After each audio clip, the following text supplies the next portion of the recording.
thank you so much, Ria, for being with us today. And I'm really excited, and I look forward to hear everything about your knowledge, really.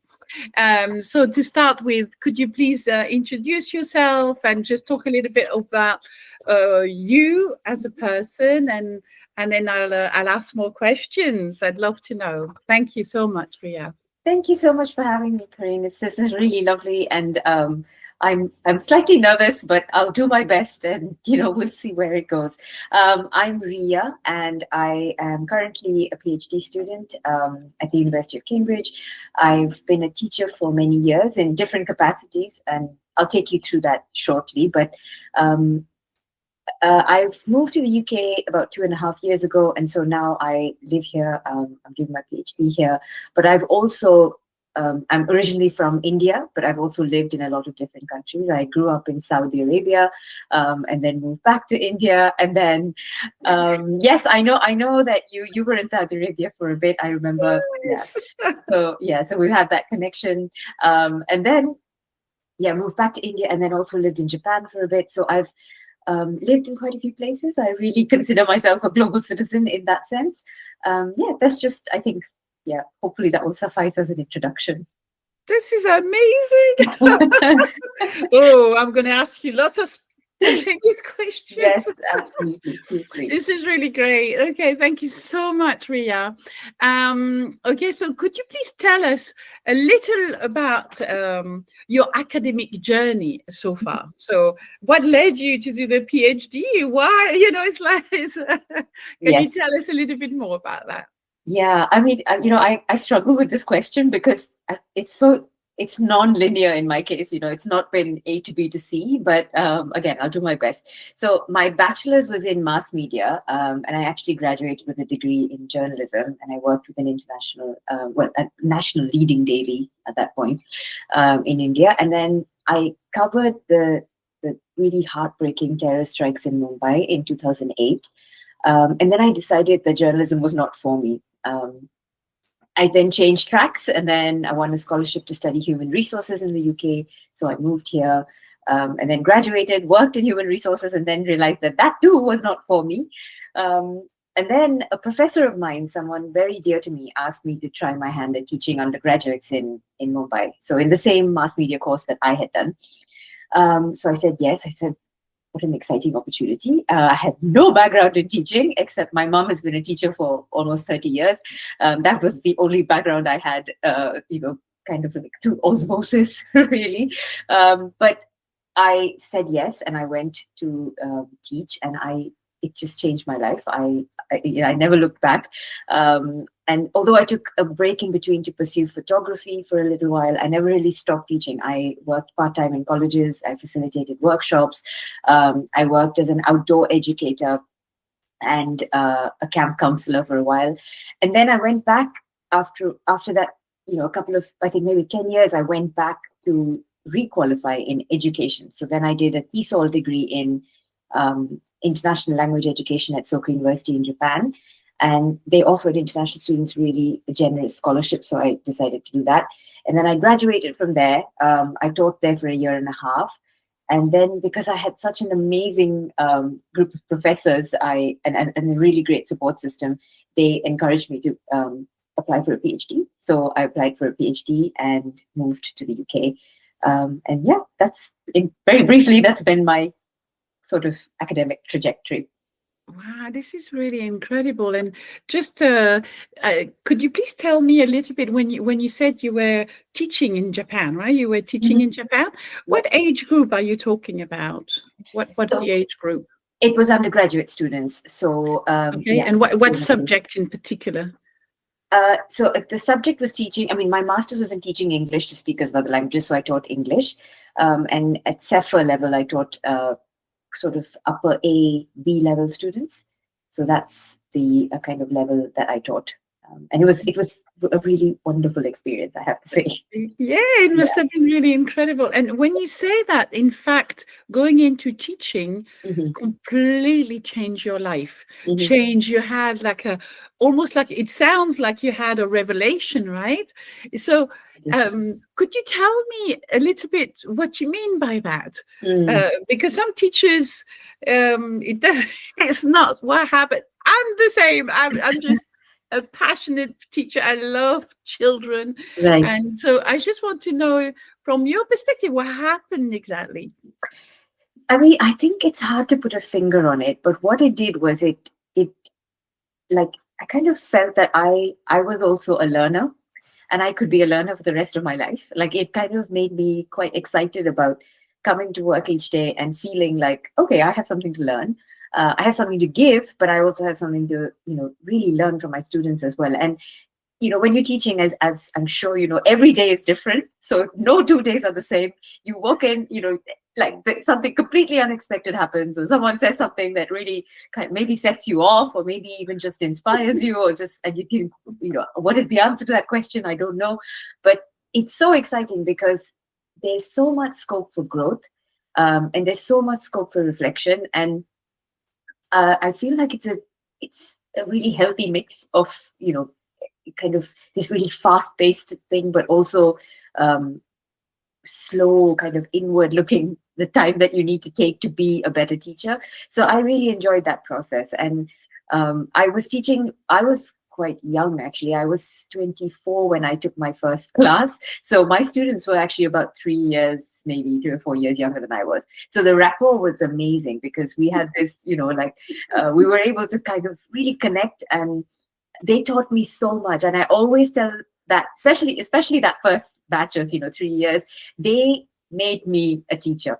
I don't think nothing had equipped me for being in the classroom, but they really kind of took me along and on their journey of being students, and I'm very, very grateful to them. So yeah, it was a mix of all of those things. Wow, thank you so much for sharing that. That is really special. And everybody has their little, enlightenment moment. It's like, this is it. This is the way I want to do it. And that's what happened to me too. I've got my little paper here because so now I'd love to know if you could explain what Soka education and value creating education are. That would be really interesting.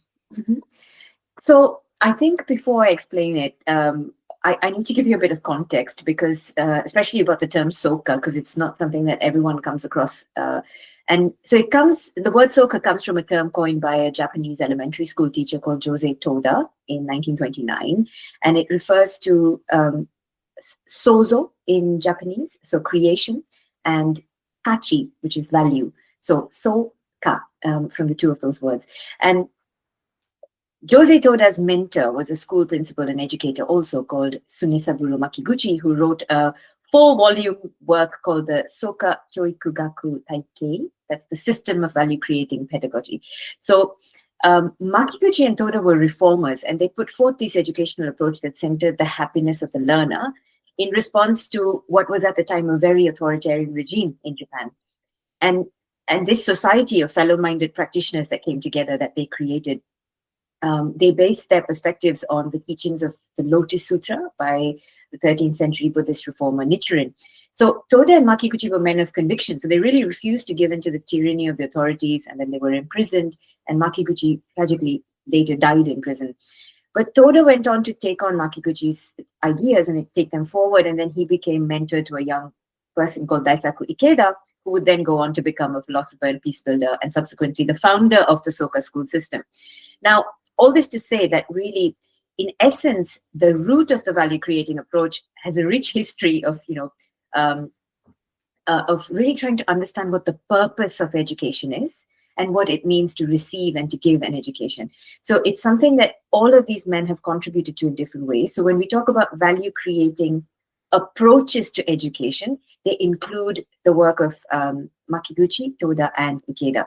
And I could go on forever and talk about the technicalities of value creating education, but I'll just use the words that Ikeda, he very beautifully distilled all of this into a very simple kind of, understanding. And he says the capacity, so value creation means the capacity to find meaning, to enhance one's own existence, and to contribute to the well-being of others under any circumstance.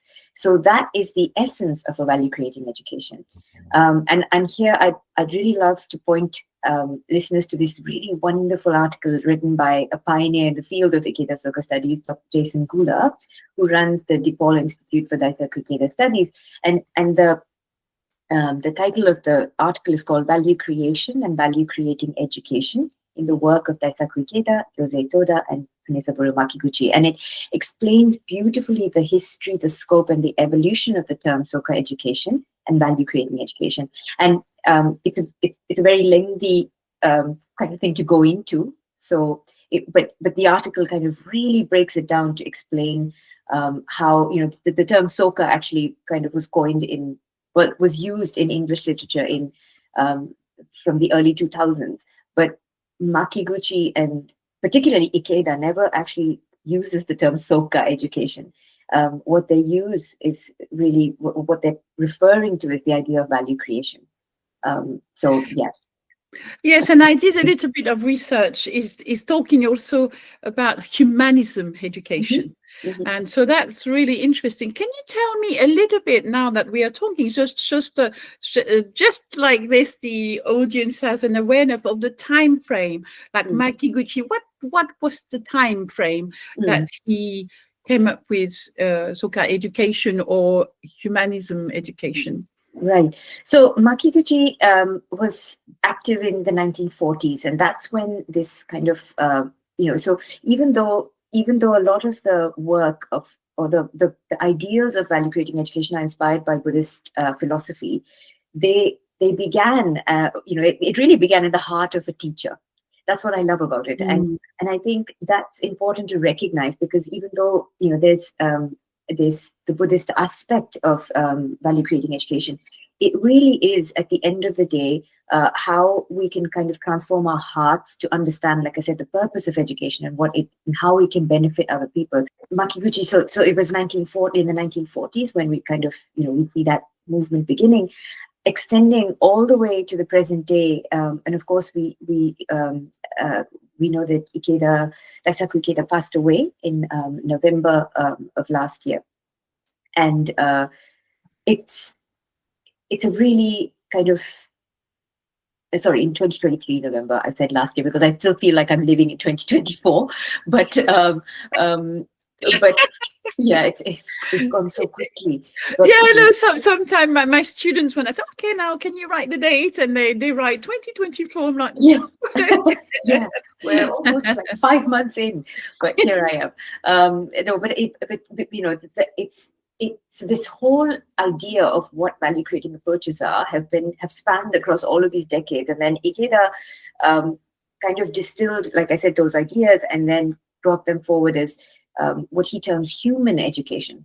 So it comes from, of course, some influences of humanistic education from Pestalozzi and Rousseau and things like that. But actually, human education is the idea of really kind of how do we cultivate the humanity in students. And that actually should be the purpose of education, because Ikeda says that we're not, just because we're born human beings in a biological sense does not make us human beings. What makes us human beings is the constant capacity to be in touch with our humanity. And that's what the educational approach, as it stands right now, that's like Ikeda's human education is really kind of built around that. But it's this incredible work of, generations in that sense. It's really incredible, because when you think about Maria Montessori, she also was a passionate educator, and who really wanted to build peace, lasting peace.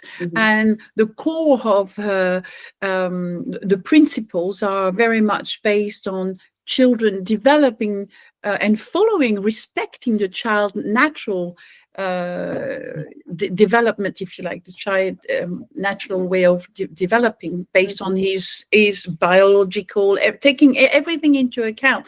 And now with neuroscience, it's incredible, because everything kind of comes together. not yet our educational system is not yet matching what we know about neuroscience, for example. But I think we are getting there slowly. But so this, humanistic education, I think, is so needed, because often when we look at societies, often I feel governments they can see that investing in education is very important, but their goal and their mission is more to do with economic growth, for example. So they might look at education as a tool for in 20 years' time, but the problem is there's a gap, because we are human beings and we are not products as such. So there's suffering. There's many, and then you have rise in crimes, rise in all of that is a reflection, I think, of a educational system that is not the goal,